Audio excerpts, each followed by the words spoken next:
इस एपिसोड के शुरुआत में हम देखते हैं कि मर्लिन एलिस की तलवार को ध्यान से देख रहा होता है। मर्लिन एलिस की तलवार को देखते हुए एलिस से कहता है, तुम्हारी तलवार बहुत अच्छी है, लेकिन तुमने इस पर सील क्यों लगाई है? मर्लिन की बातों को सुनने के बाद एलिस मर्लिन से हंसते हुए कहती है, मुझे इस सील के बारे में कुछ भी पता नहीं है। मैंने तो ये तलवार अपने मास्टर के यहाँ से चोरी की थी। मर्लिन एलिस से कहता है, तुम इस चोरी के बारे में बिना हिचकिचाहट के साथ इतनी जोर जोर से कैसे बोल सकती हो? एलिस मर्लिन से हिचकिचाते हुए कहती है, उस समय मैं छुपकर पहाड़ों से भाग गई थी।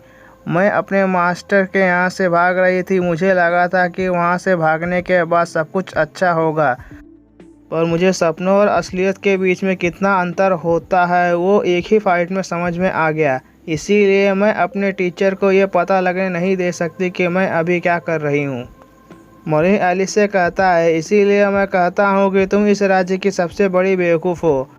अगर मैं तुम्हारा शिक्षक होता तो मैं भी इस तरह खुद की बदनामी नहीं करवाना चाहता।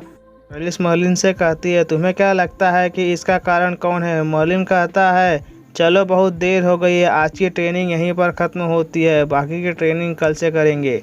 मर्लिन और एलिस को घर पर पहुंचते हुए रात हो जाती है। मर्लिन अपने बेड पर लेटे हुए अपने हाथ पर तलवार से बने हुए घाव को देखते हुए मन ही मन सोचता है, एलिस अपने तलवार की मदद से मुझ पर निशान छोड़ने में सक्षम है। ऐसा लगता है कि उस तलवार में कुछ तो अजीब है।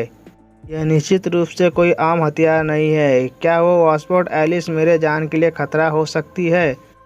कुछ दिनों बाद एंडजर गिल्ड में एलिस जल्दी जल्दी गिल्ड के अंदर जा रही होती है। वहीं दूसरी तरफ मर्लिन अपने दोनों हाथों को अपने सर पर रखकर बड़े आराम से चलते हुए एलिस के पीछे गिल्ड के अंदर जा रहा होता है। मर्लिन को धीरे धीरे चलते हुए देखकर एलिस मर्लिन से कहती है, धीरे धीरे चलना बंद करो, हमें दा विंची का समय बर्बाद नहीं करना चाहिए। मर्लिन एलिस से कहता है, क्या सच में वो बिजी महिला है? एलिस मर्लिन को दा विंची के बारे में बताते हुए कहता है, बेशक वो बहुत बिजी महिला है। वो आम लोगों की तरह यूं ही अपना समय बर्बाद नहीं करती। या तो वो किसी मिशन पर होती हैं या फिर वो अपना समय लाइब्रेरी में बिताती हैं। उनसे मिलना आमतौर पर बहुत मुश्किल होता है। फिर एलिस एक जगह पर हाथ का इशारा करते हुए कहती है, वो रही। मर्लिन और एलिस से थोड़ी दूरी पर टेबल पर एक खूबसूरत और स्मार्ट औरत बैठकर बुक पढ़ रही होती है। उस औरत का नाम दा विंची होता है। दा विंची एलिस से कहती है, हमें मिले हुए बहुत समय हो गया है। मैंने मिस लुगिया से सुना था कि तुम्हें मुझसे कुछ चाहिए। फिर एलिस दा विंची से कहती है, तुम्हारे मिशन से वापस आने के ठीक बाद तुम्हारी मदद मांगने के लिए मुझे खेद है। बात यह है कि एलिस अभी इतना ही कह पाई थी कि तभी एक लड़की आकर एलिस के सर पर अपने बड़े बड़े बूब्स रख देती है, जिस वजह से एलिस को बहुत गुस्सा आता है। उस लड़की के बूब्स को देखकर मर्लिन की आंखें फटी की फटी रह जाती है। तभी वो सांवली लड़की एलिस से कहती है, बहुत लंबा समय हो गया है तुम्हें देखे हुए। जब तुमने मुझे देखा तो तुमने मुझे नमस्कार क्यों नहीं किया? उस सांवली लड़की का नाम रोस्टी होता है। एलिस रोस्टी से कहती है, काली डेरी गाय, तुम यहाँ भी आ गई? रोस्टी एलिस से कहती है, तुम्हें मुझसे ऐसे टोन में कहने की कोई ज़रूरत नहीं है। तुम मुझसे भेदभाव क्यों कर रही हो? ये भेदभाव भरी बातें बहुत दुख देती हैं। जबकि मेरे पास तुमसे बड़े बूब्स हैं, मैं तुमसे ज़्यादा पॉपुलर हूँ, मैं तुमसे ज़्यादा पैसा कमाती हूँ, मेरे पास तुमसे भी बड़ा घर है, और यहाँ तक कि मेरे ऊपर 10 मिलियन का कर्ज भी नहीं है। और क्या ये सभी बातें सच नहीं हैं? तुम मेरे प्रति इतनी दुश्मनी क्यों रखती हो? रोस्टी की बातें किसी तीर की तरह एलिस के सीने में चुभ रही थी, जिस वजह से एलिस के मुंह से खून निकलने लगता है और एलिस नीचे गिर जाती है। तभी मर्लिन एलिस के पास जाता है और उसे हिलाते हुए कहता है, तुम ठीक हो ना? एलिस अजीब मुंह बनाकर मर्लिन से कहती है, अरे नहीं, रोस्टी अभी भी पहले की तरह है। वह इस दुनिया की दूसरी ऐसी इंसान है जिससे मैं सबसे ज़्यादा नफरत करती हूँ। एलिस की बातें सुनने के बाद मर्लिन चौंक के एलिस से पूछता है, तो पहला कौन है? मर्लिन के सवाल को सुनकर एलिस बिना किसी इमोशन से कहती है, पहले तुम हो। फिर रोस्टी एलिस से कहती है, एलिस, मैंने लुगिया से सुना है कि तुमने शादी कर ली है। इतना कहते ही रोस्टी मर्लिन के पास जाती है और मर्लिन को देखते हुए कहती है, तुम शायद ओनिशा हो। तुम्हें देखने के बाद मेरा दिल तुम्हारे लिए ज़ोर ज़ोर से फड़फड़ा रहा है। इस बात में कोई आश्चर्य नहीं है कि जब मैं वापस आई तो मैंने आर्नल्ड को यहाँ पर नहीं देखा। उन दोनों की शादी की खबर सुनकर आर्नल्ड किसी बाथरूम में जाकर रो रहा होगा। इतना कहते ही रोस्टी हंसने लगती है। मॉलिन रोस्टी को घूरते हुए एलिस से कहता है, एलिस ओ एलिस, काश तुम रोस्टी की आधी होती तो कितना अच्छा होता।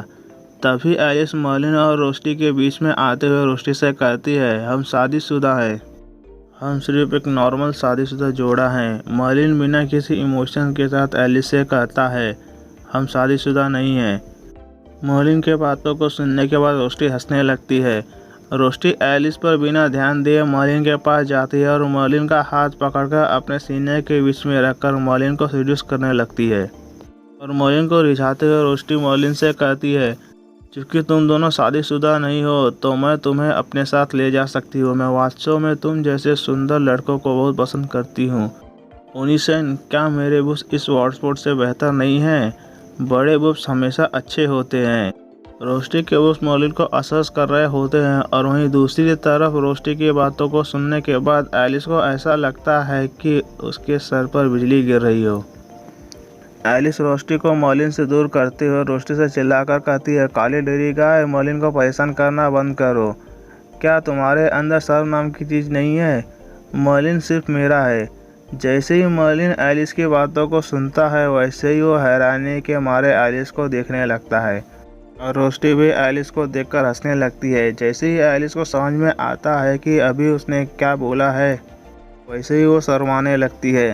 फिर एलिस रोस्टी से कहती है, मॉलिन मेरा नाम का पति है तो इसीलिए तुम इसके साथ फ्लर्ट करना बंद करो। रोस्टी हंसते हुए एलिस से कहती है, जब तुम जेलस होती हो तब तुम बहुत क्यूट दिखाई देती हो। रोस्टी की बातों को सुनने के बाद एलिस मॉलिन को देखते हुए मन ही मन सोचती है, मैं जिस व्यक्ति से प्यार करती हूँ एंजेलिन का मास्टर शॉट्समैन है। मैं मॉलिन को पसंद नहीं करती लेकिन मॉलिन खाना बहुत अच्छा बनाता है। उन तीनों की नौटंकी को देखकर द विची खांसते हुए उन तीनों का ध्यान अपने तरफ करते हुए उन तीनों से कहती है, हमें अब टॉपिक पे वापस आना चाहिए। मैं जल्द से जल्द वापस लाइब्रेरी जाना चाहती हूँ। एलिस द विची से माफ़ी मांगते हुए कहती है, आपको इंतज़ार करवाने के लिए मैं आपसे माफ़ी मांगती हूँ। तभी मॉलिन हेलक्राफ्ट की चाबी टेबल पर रखते हुए द विची से कहता है, हमें यह चाबी पिछले मिशन में मिली थी और हम जानना चाहते हैं कि ये क्या है। मिस द विची, क्या आप हमें इस चाबी के रहस्य के बारे में बता सकती है? रोस्टी एलिस से कहती है, इस चाबी में ऐसा क्या खास है? रोस्टी की बात सुनने के बाद एलिस रोस्टी से कहती है, इस चाबी के लिए दो सेटर रैंक के एक्सपर्ट आपस में लड़ रहे थे। द विची इस चाबी को ध्यान से देखते हुए मॉलिन से कहती है, इस चाबी की जैसी बनावट है उसे देखने से ऐसा लग रहा है कि यह प्रीवियस रियम से है। द विची को देखते हुए मॉलिन मन ही मन सोचता है, द विची सच में बहुत जानकार है जैसा कि एलिस ने बताया था। वो इस चाबी को देखते ही उन्हें पता चल गया कि यह चाबी प्रीवियस रियम से है। द विची उस चाबी के बारे में और भी बातें पता लगाने के लिए उस पर मैजिक कास्ट करती हैं, जिस वजह से उस चाबी से डरावनी और डार्क मैजिक द विची को महसूस होने लगती है।